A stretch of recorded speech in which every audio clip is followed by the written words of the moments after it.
Attention, à partir de cette semaine, cette émission sera interdite à tous ceux de 18 ans et plus qui ne sont pas allés voter. Voter, ce n'est pas un droit, c'est un devoir. Et c'est bizarrement ceux qui ne votent pas qui râlent le plus contre ceux qui les gouvernent. Alors allez voter. Et attention, que l'on soit bien d'accord, je parle aussi bien des municipales que du concours Game of Thrones dont je vais vous parler en fin d'émission. Bonjour, nous sommes le lundi 24 mars 2014 et c'est donc le Fresh News du jour. C'est parti. This is funky fresh. This is funky fresh. Pick up on a mustard pack and grab your dab and cheese and fries. Les ventes de musique sont en baisse et attention, on ne parle pas des CD mais bien des téléchargements. Si Apple a révolutionné la distribution de la musique avec iTunes, le marché s'est aujourd'hui essoufflé au profit de la vente d'abonnements mensuels permettant d'écouter un catalogue entier pour un prix unique. Spotify en est le leader mais cela pourrait ne pas durer.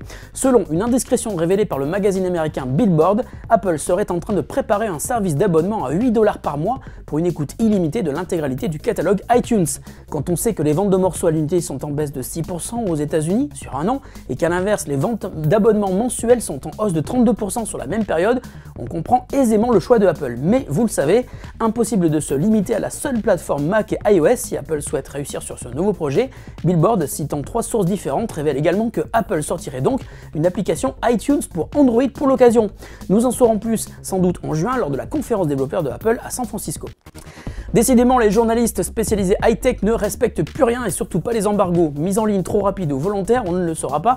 Toujours est-il que l'un de nos confrères allemands a publié hier soir une vidéo de 14 minutes qui dévoile tout de la nouvelle version du HTC One qui sera annoncée cette semaine. Cette nouvelle version du HTC One, considérée comme l'un des meilleurs smartphones de 2013, avait déjà fait l'objet d'une fuite il y a quelques jours. Cette seconde vidéo confirme donc ce que l'on savait déjà, avec Sense 6, dont les couleurs font de plus en plus penser à iOS, les spécifications et les capacités photo qui ont beaucoup évolué, notamment grâce à un flash double LED. On n'en sait pas beaucoup plus aujourd'hui, mais une nouvelle fois, on ne ressort pas subjugué par cette évolution du HTC One, dont la version 2014 devrait être moins marquante que la version 2013.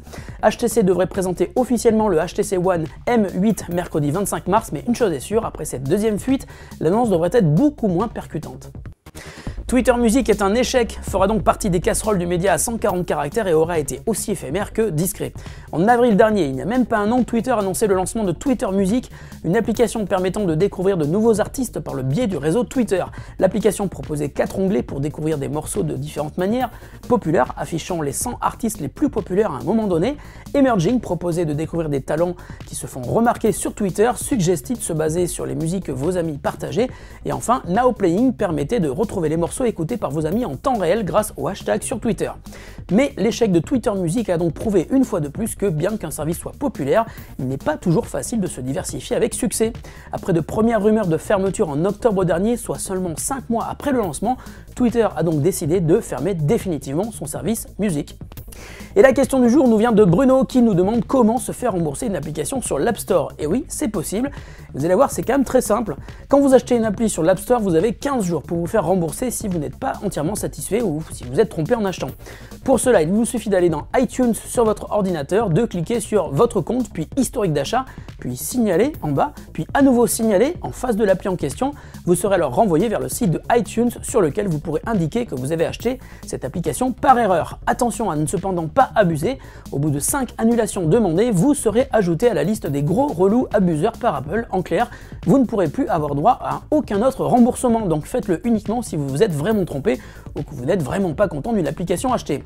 Alors réfléchissez bien avant de demander un remboursement. Si vous avez envie de voir l'avant-première parisienne de la 4e saison de Game of Thrones au cinéma à Paris le 2 avril, ça se passera au Grand Rex, sur un écran immense, ne perdez pas de temps, venez tout de suite voter pour l'équipe des Stark. Pour cela, c'est simple, il faut venir retweeter le message suivant le plus rapidement possible. La bataille se termine bientôt, et si nous gagnons, nous aurons 2 places à vous faire gagner. Venez vite, cliquez ici, retweetez le message. Salut, on se retrouve demain pour le 632e numéro de Fresh News. Bonne journée.